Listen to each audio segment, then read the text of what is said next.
welcome to The Nation. I'm Melissa Ong. In this edition, we talk about a commodity for which Malaysia ranks as the second largest producer in the world. We will delve deeper into palm oil. Before we kickstart our conversation today, a few facts about the palm oil industry. Malaysia's palm oil industry was valued at around 137 billion ringgit, contributing 35 billion ringgit to the nation's total gross domestic product GDP. The country currently accounts for 23% of world palm oil production and 31% of world exports. Now, to help us discuss Malaysia's position in sustainable palm oil production, joining me in the studio is Girish Ramachandran. He is the co-founder and group CEO IRGA Sdn Bhd. Welcome, Girish. Let's get straight into our discussion today. Could you give us an overview of the current state of the Malaysian palm oil industry and in terms of production, sustainability and market dynamics? Yeah, thank you, Melissa and Bernama, for having me on the show. As we know, palm oil is a very significant sector in Malaysia. There are people who say it contributes anywhere up to 15% of the GDP. Although the absolute amount is about 8% because of the secondary markets, things like logistics, banking, and so on. Essentially, we've had a bit of an increase in CPO production over the last 12 months, about 0.5%. But revenue has actually dropped, mainly because of CPO prices having come down by 25%. And we've also seen a significant amount of focus in the sector, especially from the government of Malaysia in terms of what's happening with the EUDR regulations that are coming in force. And we've generally seen exports as well fall from a point of dollar value because of the CPO price. And we've also got the exchange forex that's happening in Malaysia, and we've seen how the ringgit is also depreciated. So key markets are still China, India. You've got Europe and Turkey. And we do see higher demand coming from China and India because it is actually the most tastiest oil in the world, especially when you're cooking a fried chicken or if it is a set of noodles. So how would you assess the performance of the Malaysian palm oil industry versus the previous year and also versus Indonesia, its regional competitor? Sure. So if we compare Malaysia with Indonesia, essentially we've seen quite a bit happening with the Ukraine conflict. And that had the surge of prices. Food security went up in demand, and you've seen palm oil reaching up to 8,000 ringgit per ton. The November numbers sort of closed at about 3,007, and we're sort of hovering around 3,500, 3,700. In terms of Indonesia, we did see an output increase in 2023 by about 5% compared to Malaysia, which sort of hovered around the current numbers of the previous year. And we see a little bit of a shift happening in Indonesia because of the weather patterns caused by El Nino. There's a lot of drought, and this has caused production to sort of slow down. So in that tandem, we do see that prices are going to increase, and everyone keeps asking this question, what's the CPO price going to be in 2024? So based on those... Do you have the magic number? I don't have the magic number, but in conversations with our chairman, M.R. Chandran, we think it's going to be higher, maybe about 4,200 on average. And it's also several other speakers in conferences have sort of agreed, mainly because of labor shortages, which is still not kicked in properly in Malaysia. And the El Nino effect in Indonesia has actually been, we've seen the last 6 months. I was in Jakarta a few weeks ago, and everyone's talking about that. So how has the Malaysian Palm Oil Council contributed to the growth, usage and reputation of Malaysian palm oil? Okay, so in the organizations behind the governance and sort of the stewardship of palm oil in Malaysia, there are actually three main bodies. There is the A, B, and C, which is MPOA, Malaysian Palm Oil Association. We have MPOB, which is the Palm Oil Board, and we have the Promotion Council. So MPOA's role is essentially a private sector driven organization that supports some sort of aspects in terms of stewardship, where should the policies be, representation of the industry domestically and internationally, and essentially looking at profitability and growth. The role of MPOB has been more towards looking at policies and programs, not so much projects, and of course the R&D aspects, because they do have funding coming from the industry to look at licensing, regulations, and commercializing research. And over the years, there has been tremendous amount of push. I would say in the last 5 years, what MPOB has been doing has been quite interesting, and they've gone into some various set of technologies. And I do believe with the new Minister of MPIC, he's also been quite vocal in the last few days around harvesters and how can we create them into a new economy and so on. The third organization is MPOC, which is about promotion. So they basically go out of the country, and any country that's buying CPO, they would have promotions and to make sure we have longer term agreements in place. And there's also a lot of certification happening now in sustainability. So we have the the MSPO, RSPO. Yes, RSPO. Yeah. And there's also an organization called MPOCC, the Certification Council. And that is something that's, you're talking about 5 over million hectares of certification in Malaysia alone, and lots being done in the space. We're going to talk more about the certification later, but I would like to ask you, active positive promotion and also campaigning to defend misinformation is of course important to uphold the reputation of Malaysian palm oil, but I'm sure there is still weaknesses in the sustainability credentials of the industry. So in your opinion, what are the key sustainability challenges facing the palm oil industry in Malaysia? Sure. So in Malaysia, there are essentially 3 segments of this in terms of sustainability. And if I look at the wider scope of SDGs, opposed to ESG, I think we should approach the SDGs larger than the ESG agenda. So the first is deforestation. This has been something that has been bandied around across the globe. And right now we have issues around development of land on primary forests.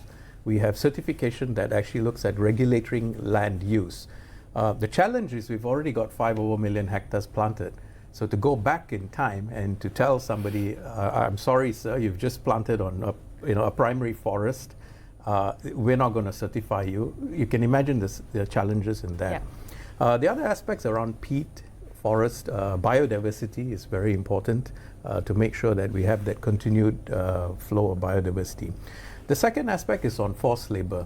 So the ILO standards, which got a few palm oil companies into big trouble in Malaysia a few years ago, it's all about making sure that labor are treated fairly, they're paid fairly as well, and more importantly is there is a big sort of shift between the owners and the key management in terms of what they are taking away per hectare in terms of income versus the laborer who's, for example, harvesting or evacuating. That diverse or inefficiency is something that we need to look at. Of course, we have stakeholder management that's very important with human rights activists, the commissions, the border control, and so on. The third is on net zero. I think this is something that's very important, and not many people know that a palm oil plantation is actually pretty much up there in terms of sustainability from a GHG emission.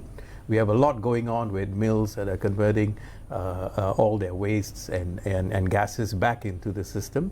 And as one thing that many people don't know about is the palm oil fruit itself is 100% used. There's nothing in there that goes into waste. And in fact, it has more value to the circular economy.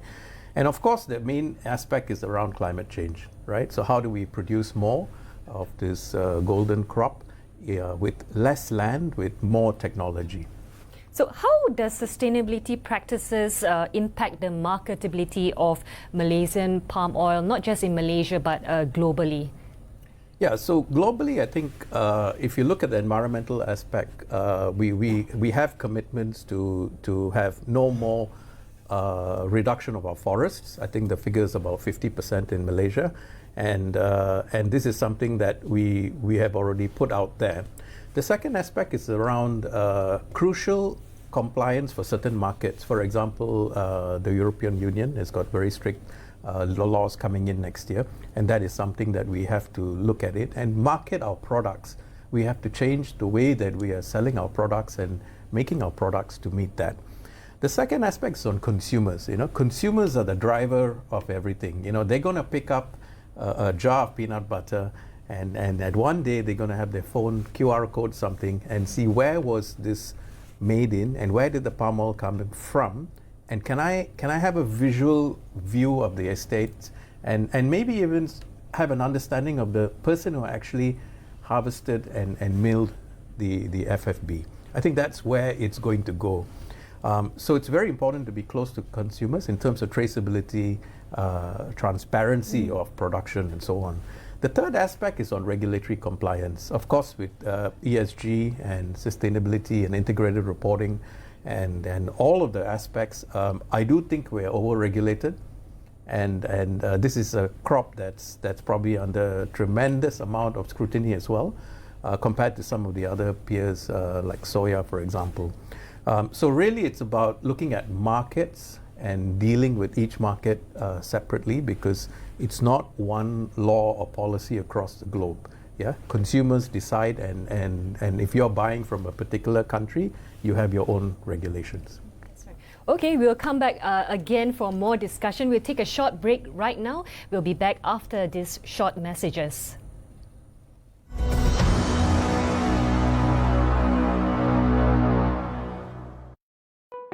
Ketahui tips keselamatan elektrik di musim banjir. Sebelum menghadapi banjir, tutup suis kelengkapan elektrik dan diikuti suis utama. Pindahkan kelengkapan elektrik ke tempat yang tinggi.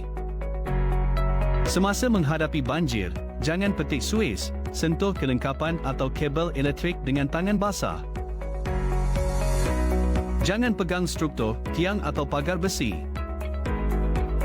Jangan hampiri, berenang atau meredah air banjir berdekatan pepasangan elektrik. Jangan alih, baiki, uji talian atas elektrik yang putus atau jatuh ke tanah. Selepas banjir, tutup suis utama sebelum kerja-kerja pembersihan dilakukan. Pastikan kelengkapan elektrik kering sebelum digunakan. Dan lantik kontraktor elektrik berdaftar dengan Suruhanjaya Tenaga.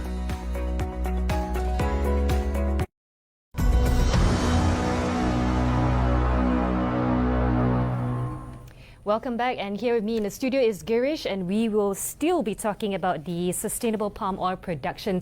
So coming back, how does Malaysia position itself globally in terms of sustainably produced palm oil, Girish? Yeah, so the MSPO certification in Malaysia covers about 97% of palm oil plantations in Malaysia, which includes Sabah and Sarawak. And if you look at the RSPO numbers, you're talking about 4 million hectares with about 1.2 in Malaysia. And there's a lot of work still to be done in terms of becoming more sustainable. And the standards also are different. You have the ISPO in Indonesia as well, and you've got various other standards that are out there. So the key is they all come together within the same frameworks. And what is important is a sort of a target that we'd like to achieve, and making sure it happens as we go through. So one of the main things that we do feel that Malaysia can position itself strongly is we've got this no further planting of oil palm, which is a very big stance compared to some of the other countries who are going out there and planting. So that puts us in a very different forefront. The second aspect is there has been tremendous amount of focus by the Malaysian government and also the private sector to really take this to a different level. And if you look at the reporting done by some of the listed companies in the sector, and if you go through their pages on sustainability and ESG, you'd be really amazed. This is probably some of the most disclosed information for a corporate to ever produce, and it competes with some of the biggest companies globally. So I think a lot has been done. I think we've seen quite a lot of technology being used as well in the sector. And the other aspect is on the supply chain. So now we need to move down the supply chain, and especially when you're talking about 30-40% smallholders, how do we get them certified to global standards? I think that's where I would see the next 3 to 5 years. So talking about these certification, right? Is MSPO sustainability certifications sufficient or adequate to meet the demands of the global market? So or should they, try to get the RSPO certification? Yeah, so I think it's important to have global standards, because we're not producing for local domestic market. Yeah, we're exporters, and we have to understand that that's where the global markets will be. So it's important to take it in strides. Yeah, if you're a smallholder who has 5 hectares, for you to be RSPO certified will take you some time. Yeah, it also costs money. It also has regulatory reporting that you need to do on a consistent basis. So to me, this is where governments need to step in. Yeah, and we got to look at this globally, and we got to make sure that we have all of these standards set for global. The MSPO is something that is already quite well advanced, and I'm quite happy that it has moved fast enough. Yeah, so the next stage would be to take it to global. But having said that, I think there has been quite a bit of focus around the impact of MSPO. I think that's very important. So people are starting to look at smallholders very differently. And recently, when I was in Indonesia, we saw a lot of effort between government and larger companies to support the smallholders. Yeah, and a lot of it involved, traceability software and so on. That's Indonesia. How about Malaysia? Yeah, it's happening now. It's happening now. I think we have seen a few things with MPOCC and MPOB and even MPOC using digital platforms to go downstream, to go upstream, to connect everyone. Because with ESG, like Scope 2 and Scope 3, you have issues around you may be buying from somebody, but where are they buying from, and where is their supply come from? And if you look at this chain of a food product, you'll be probably handling maybe 10 different organizations along the way, and all of them need to be certified, or you need to be able to track it. The other problem we have is mills in Malaysia, for example. You don't just buy from one estate. Yeah, so when you're buying from 10 different estates and it all gets put into one CPO, before RBD, then how do you regulate that? Yeah, so it's all about technology, and that's the only way forward. Okay, we'll talk about your company and how does it collaborate with the government, producers and also the vested stakeholders to create and enforce policies that promote sustainable palm oil production while ensuring a balance between preserving the environment and also the economic development. Your thoughts, Sure.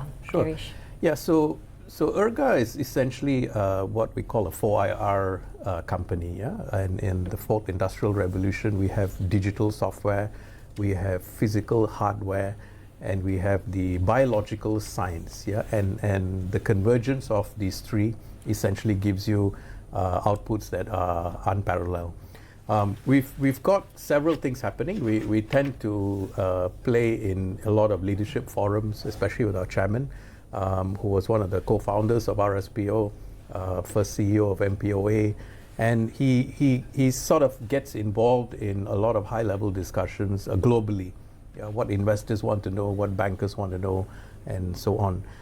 The second aspect is we're constantly looking at sustainability with technology. So it's our vision that we can solve all sustainability issues and ESG issues with technology. And that's the mantra or the hypothesis that we move on. Of course, with technology, we are hitting productivity improvement. We're getting better wages on the field. we are also having a tremendous impact on the workers' health.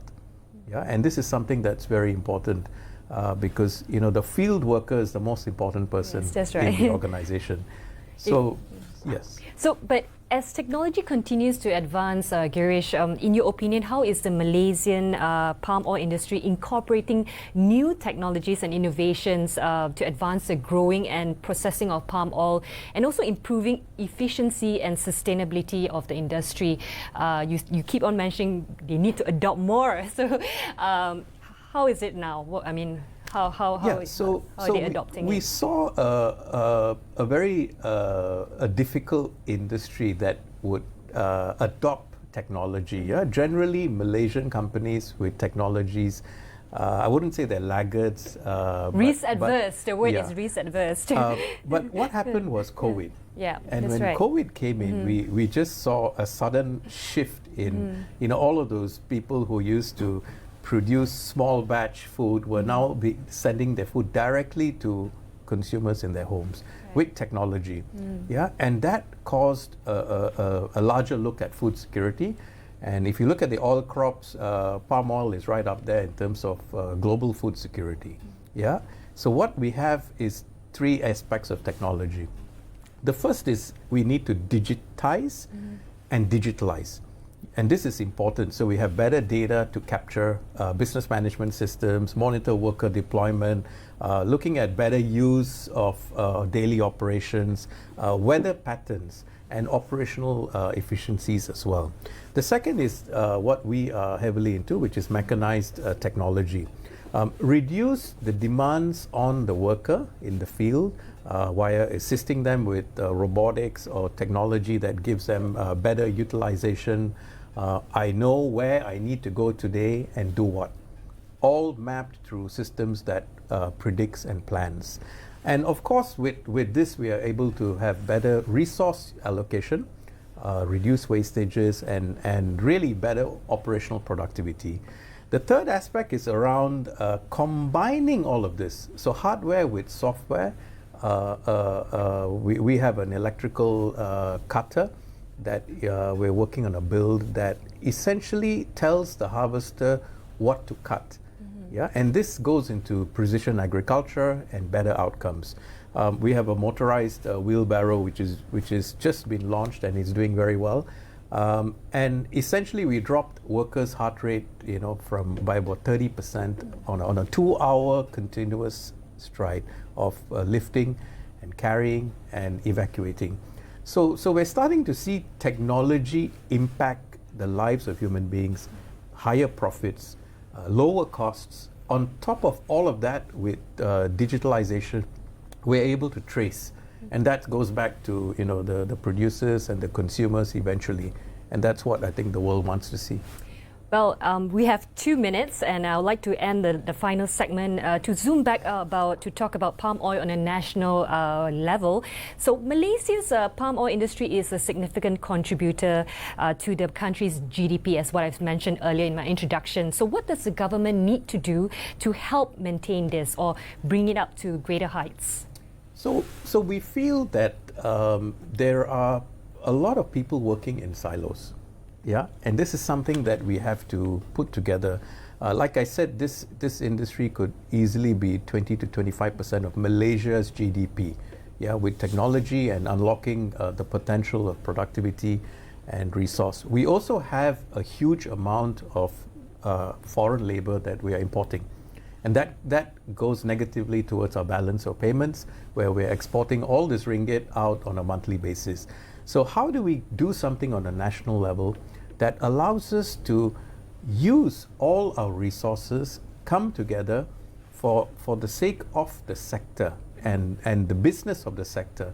It employs more than 1 million people.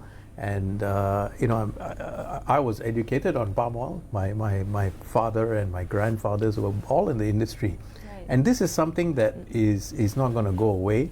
We just need to come together and work together as one, rather than people doing things in silos, whether it's government, private sector, international organizations, NGOs, bankers, venture capitalists, and so on.